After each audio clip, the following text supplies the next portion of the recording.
A cowboy named Bud was overseeing his herd in a remote mountainous pasture in California when suddenly a brand new BMW advanced toward him out of a cloud of dust. The driver, a young man in a Brioni suit, Gucci shoes, Ray-Ban sunglasses, and YSL tie, leaned out the window and asked the cowboy, "If I tell you exactly how many cows and calves you have in your herd, will you give me a calf?" Bud looks at the man, obviously a yuppie, then looks at his peacefully grazing herd and calmly answers, "Sure.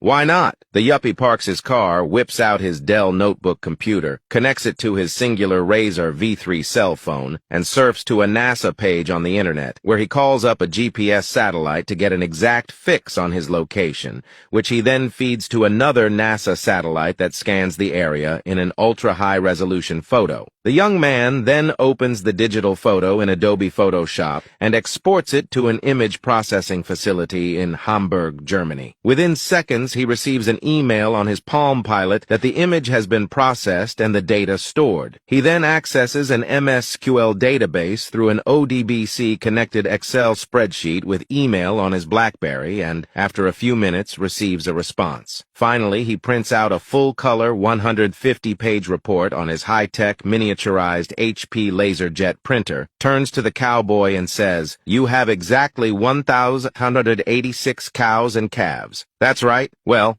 I guess you can take one of my calves," says Bud. He watches the young man select one of the animals and looks on with amusement as the young man stuffs it into the trunk of his car. Then Bud says to the young man, "If I can tell you exactly what your business is, will you give me back my calf?" The young man thinks about it for a second and then says, "Okay, why not? You're a congressman for the U.S. government," says Bud. "Wow, that's correct," says the yuppie. "But how did you guess that?" "No guessing required," answered the cowboy. "You showed up here even though nobody called you. You want to get paid for an answer I already knew to a question I never asked. You used millions of dollars worth of equipment trying to show me how much smarter than me you are, and you don't know a thing about how working people make a living, or about cows for that matter. This is a herd of sheep. Now give me back my dog."